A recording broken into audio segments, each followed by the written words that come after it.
All right, what's going on, everyone? Today's conversation is going to be very, very timely, whether you are on the employer or the employee side of this. Today's guest has more than 20 years experience as a business leader for FTSE 100 and Fortune 500 companies. She has spent more than a decade building, leading, and working in globally dispersed teams. She's earned an MBA from Yale School of Management. I got mine at Arizona State, same thing, where she studied organizational behavior and leadership. Her new book is Your Resource is Human: How Empathetic Leadership Can Help Remote Teams Rise Above. Ladies and gentlemen, join me in welcoming Ms. Melissa Romo. Melissa, welcome to the show. Hi, Jake. Great to be here. Thank you. Yeah, it should be a fun conversation. So today we're going to talk about remote work. And look, I think, we're past the whole, I don't know, like the newness of COVID. And now we've kind of settled into somewhere between high functioning and complete funk of some type, just depending on the company or how you're feeling out there listening to this. And I think, it's been really interesting. I can tell you kind of from a CEO perspective, I was lucky, a big chunk of our team was already remote, so we had to tackle a lot of these. But, how you keep people engaged, both with a mix of both remote and, so much of the workforce is, kind of the Gen Z group. We've got millennials in, primary decision making. And so I just think there's so much of, what company building was like for so long that's changed in just the last 3 years, that this idea of, again, how to effectively lead. And I think too, just thinking about on the employee side, what are some things or some tips or things that you'll pick up from the conversation today that can help you get what you want? Because I think at the end of the day, most organizations and leadership want you to be engaged and want you to be happy. And I think the topic that we're going to dive into now really will help many of you thrive, or at least improve your remote work experience. So really looking forward to it, Melissa. First question for you, and I'll just start kind of big here, which is when you talk to organizations, what are the top 2 or 3 most common issues or areas of opportunity that you see when it comes to how they interact with their employees and their team? Yeah, I mean, in terms of companies, trust is a big one. There is, I think there's this sort of persistent fear that when people are at home, they're not productive, or they're slacking off, or they're working the system or whatever. The reality is, economists have studied remote working and whether or not it is actually as productive as being in the office, and it is more productive. There is data behind this. If anyone's curious, you can just Google Nicholas Bloom from Stanford, and he's done really the seminal study on workplace productivity, remote work productivity. And he did this long before COVID. So we've known for a long time that being at home is measurably more productive. But it's the out of sight, out of mind worries that that leaders will have. But the truth is, in my experience, and also talking to companies and talking to experts for this book, is if someone is slacking off, it becomes really evident, right? Work just doesn't get delivered. Things slow down, timelines slip. You don't really need to see the person to know that they're slacking off, right? You just look at the work. So that's what it comes down to. It's just, are they delivering the work or not? And I've had people not deliver the work and then be made to come in, and all that happens is now they're in and not delivering the work. Just hanging out. They can do it. They can go on social media anywhere they want. Exactly. Yeah, they're in the kitchen constantly getting more coffee. Yeah. So that's a big one. Trust is a big one. So what I would counsel leaders is, and I even had a CEO I interviewed for the book said, if you don't trust your people, why'd you even hire them? You really gotta look at your own hiring decisions. And he's a big, he's one of the people who endorsed my book, and he's a big supporter of remote work, and he thinks it's important, and trust is really the foundation. And you can have trust, like you really can, and you actually have data behind you to tell you that you have reason to trust that they're more productive. So that's a big area of conversation. Another big area of conversation, especially when I talk to HR leaders, is this notion of proximity bias, which might be new to some of your leaders, but if some people are in the HR space or in learning and development roles and leadership coaching, you've probably heard of proximity bias. And basically it means that leaders will value more the work coming from an employee who's in the office versus an employee who is at home. And it comes to... I could see there being some bias there and just in, I see Johnny, or I know Johnny, or, I've interacted with him recently and we had that fun conversation by the water cooler. So I could see that. That makes sense. Yeah. So, well, again, this was something Nicholas Bloom looked at the career progression of the remote workers in his study, and their progression was slower because they were remote, right, than the people in the office. So there is data to say that we are disadvantaged when we are not in the office, and that still persists. And, this doesn't happen today, but here's something on my wish list related to proximity bias. So people who are leaders of companies hearing this, we need to take the leader's location. Let's say the leader is in Frankfurt, right? And we need to look at how that leader is rating their people, right? Where are those people located? And here's what I bet you're going to see. Geographically, the further away that employee is from Frankfurt, the worse their rating. Interesting. This is my guess. Like, no one's done this study, but this is what companies need to pay attention to, right? Because we want to be sure that we're evenly evaluating people no matter where they are in the world, because we just have these built-in biases that don't serve our interests as a company, right? So proximity bias is a big one, along with trust. And the really persistent thing that hits all the headlines nonstop is how many days are people going to be in the office, right? How many days a week are people going to be in the office? And people, it's interesting because I wrote this book. They think I'm very gung-ho remote work. Well, remote work has positives, but I also think 100% remote work is very difficult for most people.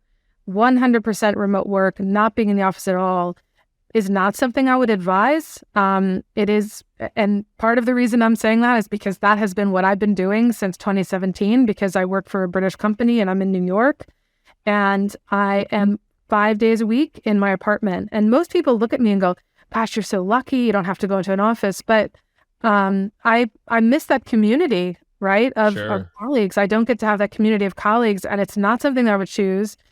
And so I would just say I organized hybrid. And again, this is what Nick Bloom calls it at Stanford. And I mean, as you can tell, I follow his advice closely. I studied this so much.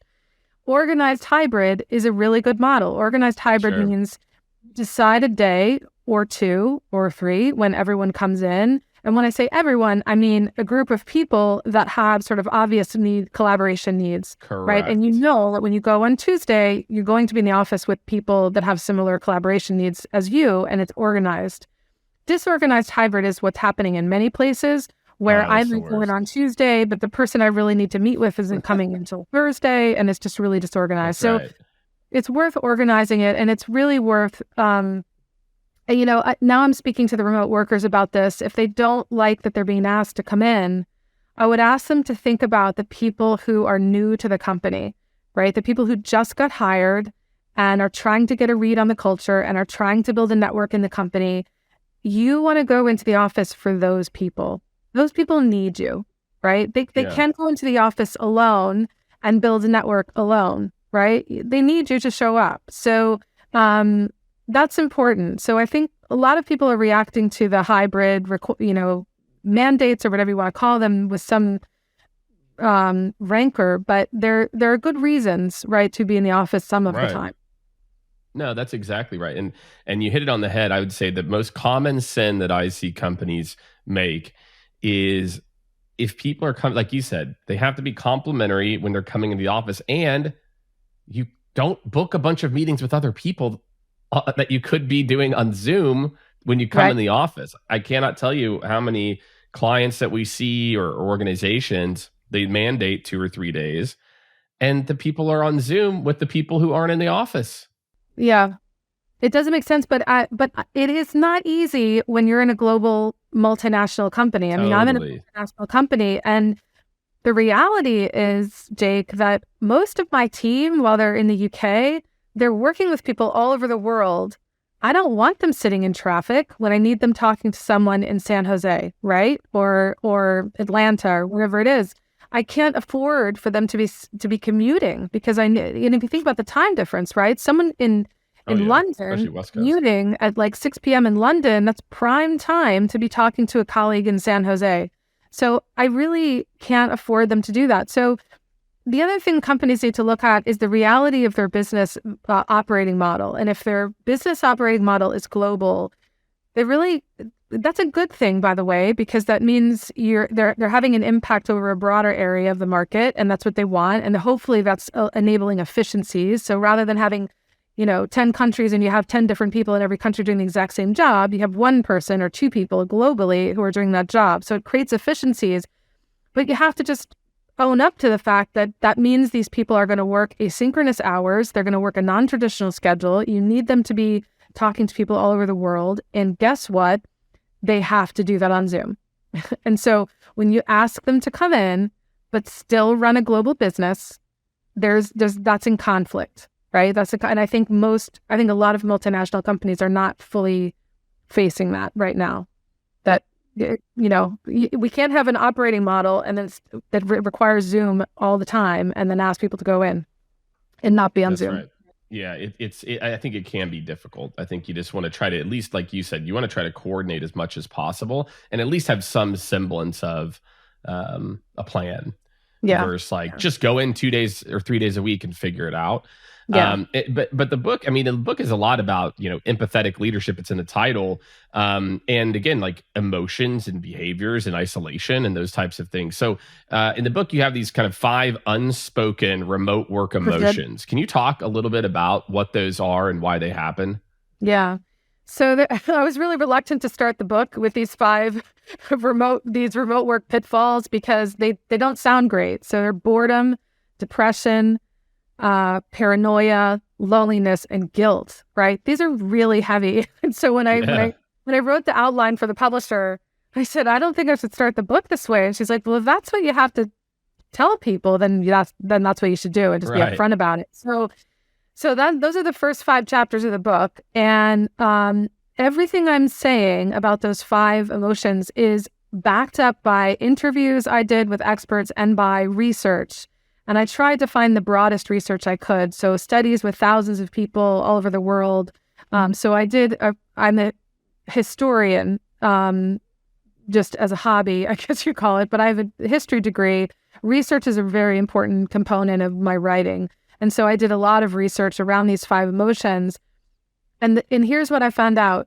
They're all very normal for people who work remotely or at home, and they're very prevalent. And we're not talking about them, right? So, for example, guilt. When I talk to companies, I talk about something called the tyranny of being online.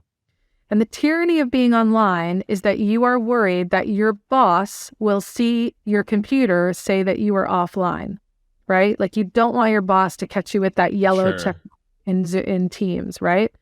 So people have figured out how to make it look like they're still online. They've got right. running a TED talk for an hour and a half while they go have lunch or whatever. I mean, I'm being flippant about it, but there are people who are actually afraid to leave their desks. I mean, the New York Post did a study during COVID, and 1/3 of the people they surveyed in the study were afraid to have lunch, Jake. They were afraid to actually walk into their kitchen because they would look offline. So we talk a lot about people slacking off, but what we're not thinking about are the people who don't want to be offline ever, right? And leaders need to pay a lot of attention to this because it is just a highway to burnout, right? Yeah, that's a great call out. You're not going to get anything out of people when they're burned out. So, I mean, I look at the timestamp of emails from the people working for me, right? And sometimes I'll see somebody send an email at the first email at 5 a.m. and the last email at 10 p.m. And I go straight to that person and I say, I don't want to see this again. I don't want to see this again. And I'm very strict about that because I don't need them burning out. It just creates more work for me as a leader, right? That's right. Yeah, that's right. And I think it's interesting. And I think as a leader too, you have to set the tone. What I see is a lot of leaders who are like, no, you don't need to do this, but I'm doing this. And it's like, well, it's not really how it works. Like if you're not walking the walk, you Yeah. might say it, but your people are seeing you and they're like, well, gosh, he's consistently do this. And am I going to Yeah. get judged if I'm not doing it? And I feel like as a leader, that's something that I really try to pay attention to, and just like, am I modeling the right behaviors? Am I modeling that? I try to tell I tell this to all of my people. Listen, like I don't look at email or Slack on my phone. I don't. Like if I'm like waiting at the doctor's office or something, then maybe I will, but I don't. Yeah. I deleted it off my phone for a long time. Yeah. And I just try to tell them that, like, guys, I do not want you in a world where you're getting alerts. And I was like, if you do have it, you are not allowed to have alerts on.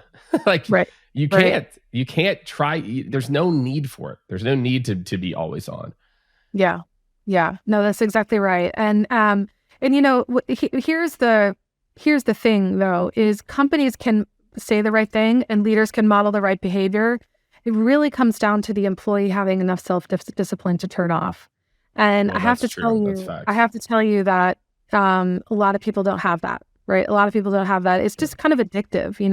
I've got Teams and Outlook on my phone, and I can be at the post office and like, oh, I'm just going to check a few Teams messages, and it's so addictive. And I've talked to people who have just like collapsed at work because they can't keep that pace up. And the second they open their eyes, they pick up their phone and they're looking at their team, their Outlook, and they have to take 3 months off for disability. So leaders, it's way more important that we pay attention to being too much online than people slacking off, because we have way more of a force problem. That's right. Yeah, we instituted, I guess, gosh, this will be year 3, mandatory week off for July 4th and between Christmas and New Year's, typically, for the team to, again, kind of force, then, because what it does, and what we found is that there's another thing, and you talked a little bit about this, but it's like there's also a guilt of taking a vacation, like you're letting other people down. Right. It's like, well, I'm not online. I'm not doing that. And so we're like, okay, well, look, everyone's out at the same time, so you don't need to feel that. So for at least for 2 weeks a year as an employer, I could impact that. I love that, because the other thing that does, Jake, is that one of the reasons I don't want to take time off is because no one else does. And so I come back after a week and I'm buried, right? Mm-hmm. So I know everyone's out at the same time. I won't be buried when I come back. So there are lots of benefits to that. Exactly. I highly recommend it. And it goes back to what you said. It's, you're like, whoa, you lose 2 weeks of productivity. I'm like, no. Instead, people are more productive, and they still take other vacations too. Right. But people are, more productive. It's one of the fallacies of unlimited PTO is that there's been studies that people take less time off. I think, to your point, in this remote work world, it's really important to have that time away. And an important part of that is, being able to just shut down, like you said, not have to worry about it. I have a question for you on some of these emotions you talk about. I saw a real interesting video from Simon Sinek, and people are on different ends of the spectrum with Simon in terms of how they feel, where he talked about this idea of this like emotional professionalism, that today's kind of people, generation, is less emotionally professional, meaning they're looking for their sense of purpose from work, their sense of community from work, their sense of being from work, which puts a lot of pressure on as an employer of like, we got to do all this stuff. So if we flip it to like the leadership side or the company side, what are like best in class companies doing around these emotions? How are like these emotions that you talk about? Because I think about this as a CEO and a person who runs a disparate company with people overseas and all over the North America. I think about this all the time, where it's like, gosh, it's like, we're doing what we can. We're doing what we can to bring people together, 2 to 3 times a year, sometimes 4. How can a business or a company or a leader address these emotions in a professional way and help people in a professional way? Yeah. Is he saying that you're not professional if you have emotional needs at work? Is that his point? His point was more, I would say, that there's a certain that it's basically gone to a certain point where it's an unreal, like, somewhat of like an unrealistic expectation of it, like from an employer. Yes, you should be able to have all of your, most of your basic needs met, but before, the video talks about, and I'll link to the video for everyone listening to. So go, it's like a 2-minute video. He's like, his examples are, look, people used to get their sense of purpose from church. They'd get their community from their men's club or bowling league or women's club or book club, outside of work. But today, a lot of this remote generation looks to their company for a lot of this. And that's his point, that there's, because people are more isolated. Yeah. The company is the kind of the one thing that they interact with the most. Yeah. Yeah. Well, one way to look at that is, wow, what a privileged position we're in as companies, right? To be the place that people want to connect.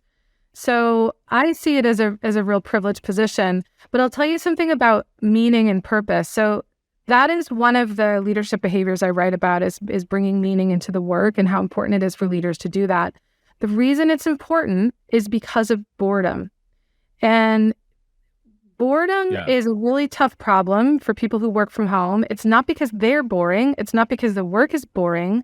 It's because they are at home all the time, right? It's the same four walls. And there was a really interesting study done by Capterra in 2021, right at sort of the tail end of the pandemic, all the lockdowns. And they asked people how they felt about their employer after COVID. And the number one reason that people had fallen out of love with their employer and stopped liking their employer was not about how they handled COVID. It was boredom. Yeah. So 42% of people said the reason that they like their employer less is they're bored. And the reason they're bored is because work has lost meaning. And so I go into the relationship between meaning and boredom in the chapter about boredom. But it's where work has lost meaning. So what the leader has to do is bring meaning to the table. Like, why are you doing the work you're doing? What does it mean? How does it connect to the company's values? And if you think about the amount of our lives that we spend at work, I mean, I should probably do a back of the envelope calculation, but it's 75% of our waking lives is working, right? So if people are asking for that to matter and to have meaning, well, good on them, right? Because it's 75% of their lives. So I think companies should not shy away from that. I think it's an opportunity. And I think people have their priorities straight, finally, frankly, and I think COVID did that. I mean, people said 2/3 of people surveyed in a large survey by Gartner said that COVID had made them rethink the place that what work means to their lives. 2/3, right? It's a huge reckoning. Huge. And we were already, the interesting part is how these trends collided with kind of the gig economy, which had started pre-COVID, actually. Yeah. Right. Like that whole movement and what we're seeing now. And I'll tell you what it's making me rethink as a CEO is how we build the company.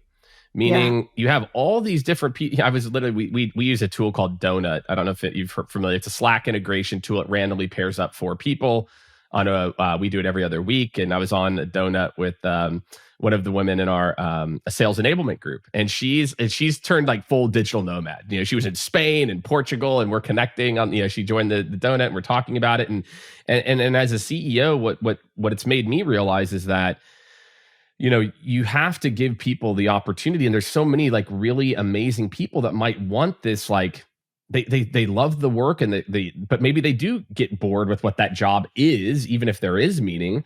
But if they want to do something else for 20 hours a week, but they have amazing 20 hours to give to us, we're hiring more and more and more of these like experts and specialists who live all over the world.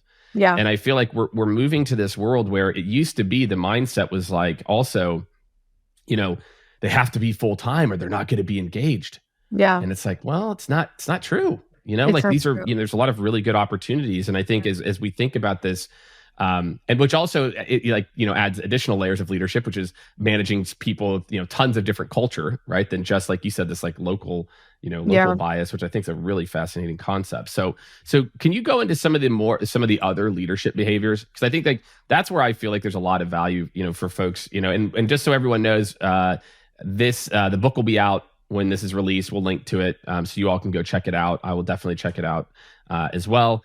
And, talk about some of the other behaviors. So if I'm a leader out there and I'm trying to get the most out of my dispersed team and my remote or hybrid team. What are some of the other behaviors that you see will boost, not just productivity, but morale and, Yeah. sense of, you Yeah. talked about meaning. Well, one of the ones I want to point out is related to loneliness, because everyone pretty much accepts, and we've seen a lot of it in the media, that loneliness is a problem for remote workers. Now, the way to approach a lonely remote worker, people might be surprised, is managing their performance. And I talk in the book about how the relationship between managing performance and a sense of belonging. And if you think about, I always liken it to running a relay race, when you were in school, right? Maybe four runners, and you would pass the baton between each other. Yeah. Then the final runner would cross the finish line, and, you'd win, and you'd all celebrate the four of you winning that relay race. Accomplishing something with other people, even not in the same office, but anywhere in the world, accomplishing something with other people gives us a huge high, right? And a huge sense of belonging, because you've made something happen and you've done that as part of a team. And that's where the belonging comes from. And that's a massive antidote to loneliness. But it comes back to managing performance. It comes back to, did you win? Did you accomplish the thing you were setting out to accomplish? So the best thing leaders can do to combat loneliness is to sit down with the people working for them and say, what is it that you're trying to accomplish this quarter? How are you measuring it? How will you know you've done it? And then checking in on that often, right? And talking about how they're moving the needle, and especially celebrating when things happen.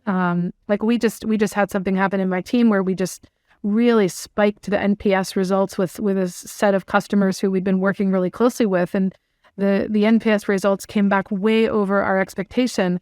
Well, the people who did that are in 8 different cities in the world, Jake. And you know what? Yeah. They were all high-fiving each other through Microsoft Teams. So, and that's how you feel. That's how you push belonging, and that's how you combat loneliness. So managing performance has a huge role to play. And it's not just about hitting the numbers and getting the revenue. It's for people to feel a sense of belonging. It's so important. Yeah. The other behavior that I talk about, which is just feels like dumb obvious, is checking in. When we all went home, when we had lockdown, I remember I'm in Hoboken, New Jersey, and Hoboken is was full of professionals, in global jobs. I mean, I'm typical of the Hoboken profile. And I asked them, how's it going? Have you talked to your manager? And people were telling me that months were going by and they weren't talking to their manager. And I'm thinking to myself, where are the managers? So what? That's wild. Yeah, it's really wild. But it just kept coming up every time I'd have coffee with someone. Oh no, I haven't talked to my manager in months. Here's what was happening, Jake. We were all taught in the 20th century business school education curriculum, we were all taught managing by walking around, right? I mean, they talked about this when I was in business school in 2001. Well, when you send everybody home, you can't walk the floor, right? Mm-hmm. And if you can't walk the floor, what are you doing? And honestly, managers did not know what they were doing. They did not have their feet under the desk. They did not really understand what role they played anymore. They were looking at the little, is it green or yellow or red? Is my person busy or is my person out to lunch, right? They're worried about where people are. And they just stopped checking in with their team in any kind of meaningful way because they could no longer do management by walking around. Now, what do you do when you check in? You actually you need to spend more time on the headspace of the person working for you than the work, right? So I used to have a manager who asked a great question in our one-on-ones, and he said, "How's your head?" Right? And he wasn't trying to psychoanalyze me. He just wanted to know where my head was. Yeah. Right? Was I happy? Was I stressed? Were things happening in my life? Blah, blah, blah. And, the way he asked it gave me space to share whatever I needed to share. That's so if right. I was having trouble with one of my kids, I would talk about that. If a relative was sick, I would talk about that. It gave me space to talk about anything I needed to talk about. And that was so, so valuable. And that only happens in a one-on-one conversation between a manager and the person working for them. It will never happen in a group discussion. So when you have people working for you remotely, you want to make sure there's regular conversation with them at the one-on-one level. That's the only place you're going to get information about how they are. Right. Well, and I think what you're calling out too is that just giving the space is really all we're talking about, right? It's not like this above and beyond. Again, even like I was mentioning that Simon Sinek, kind of video. It's like, you don't have to do. It's not really that you have to do all of that. It's that just giving people the space, I think, is what a lot of people are looking for. Like, hey, this is a place where I can go and vocalize my opinions. I Yep. also think the importance of, and you can tell me this, like, I know that you have some like different assessments and things that you've worked on, but Or the 360 feedback, I got to tell you, we did one of our first ones here. We had everybody on site here in Austin, and as a CEO, these are always, you're just like, oh gosh, everything seems okay, but let's see. And I can just tell you, I'm like, my gosh, why have we not been doing a lot more of this? So I think like, like talk about giving people that space, giving people the space to vocalize that. And we had that was led by a peer. No leaders were in the room or in the rooms, where people were giving their feedback and facilitating. And I right. just can't tell you the importance of that, like, 360 feedback. Yeah, and Like that's another way to create belonging, right? If I get feedback from lots of different people in the organization, that helps me feel like I belong, right? And that helps combat loneliness. So 360 feedback is a great way to do that, and I write about that in the book as well. And then I've talked about trust. One other leadership behavior I'll mention is communicating with optimism.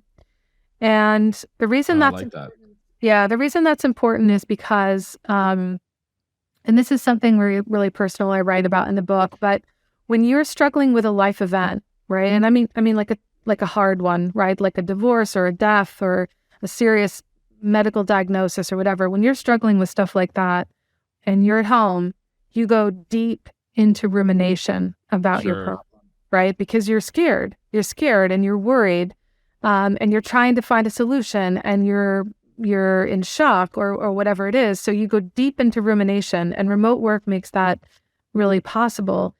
And so communicating with optimism is, we can't fix the big scary things happening in people's lives, and the book isn't going to do that. But if work is a place where I go and I feel a little bit of a break from the scary things happening in my life, I'm going to want to go there more often, right? I'm going to want to show up there more often, and I'm going to show up not just in body, but in mind, which is what you want. And when people are really struggling through something, they just mentally check out. I mean, it's a normal thing to do. So communicating with optimism, you give people a little bit of a bright light to be looking at while other things are happening in their lives. And it's really hard to know sometimes if something's happening with people. You've probably seen that campaign that was at the Super Bowl called Working with Cancer. So if half the people who are diagnosed with cancer are afraid to tell their employers, so they're just doing it, they're just handling it privately, and that's, of course, their choice. But employers could really play a bigger role in helping people through that time. And I speak from personal experience because I was diagnosed and I didn't tell my employer, and I was remote. And so I could ruminate, and I could radiation burns, and I could turn off my camera and nobody would see it. Right. So remote work enables you to retreat when something scary is happening in your life. And so it's just important that leaders create the environment where a person feels like, actually, I want to share this with my manager because I know they can't fix it, but at least I know I have their moral support. I mean, I can't imagine. But I think that, what you're calling out to is that, leaders have to look for these opportunities and make them public. Yep. I think about, we had someone on maternity leave, and we talked about like what our policy is there and how we, try to customize parts of it to the individual. And I think that went a long way. And again, whether it's these different, areas that you can make people feel safe about, like, hey, like, I'm not loving the role I'm in now. There's, and I think that's a big one too. I feel like a lot of people, as they get bored, they also then, like you said, they start to realize like, maybe this isn't my passion. And I think what we try to do is really push them in like a very positive way to say, hey, again, like, where's your head at? Like, if we think about your career path, is this it? So we can make sure we have the right, well, actually, I want to try this. And so what we're doing a lot more of is people have their core role, but I want to work in marketing and do a little bit of this. Cool. Like, we've got a new product we're launching. Can you be a part of that? So I think we're trying to find ways to get people to, be engaged by flexing other parts of their mind that maybe in person, we did less of, to just try to, like, to your point, cure some of the boredom, or, give people more meaning by not just having to do the same thing over and over again. Yeah, for sure. I love it. So, all right. Well, look, Melissa, as we start to wrap up here, give me, for both sides, if I'm an employee and if I'm an employer, what is, maybe the one, or I'll give you a couple if you need it, kind of like more tactical things that, again, if I'm an employer or leader, that I could do, and then on the employee side to make my experience or my people's experience from a remote work standpoint better. Yeah. So on the employer side, I would really look at whether or not your things like your team agreements are aligned to your operating model. So what I mean by that is, if you're asking people to come in 2-3 days a week, but your operating model is you're a fully global company and people have to be working around the world, around the clock, does your team agreement telling them to come to the office actually work? Is it practical, right? Because if it's impractical, then you're asking people to spend time in the wrong way. So I would just ask companies and leaders to challenge their thinking around the team agreements. And in the same breath, I'll say, I do think that time in the office is a good idea, but it has to align to the company's operating model. I love that. So that's the first thing I would say. And then if you're an employee, what I would tell you is, the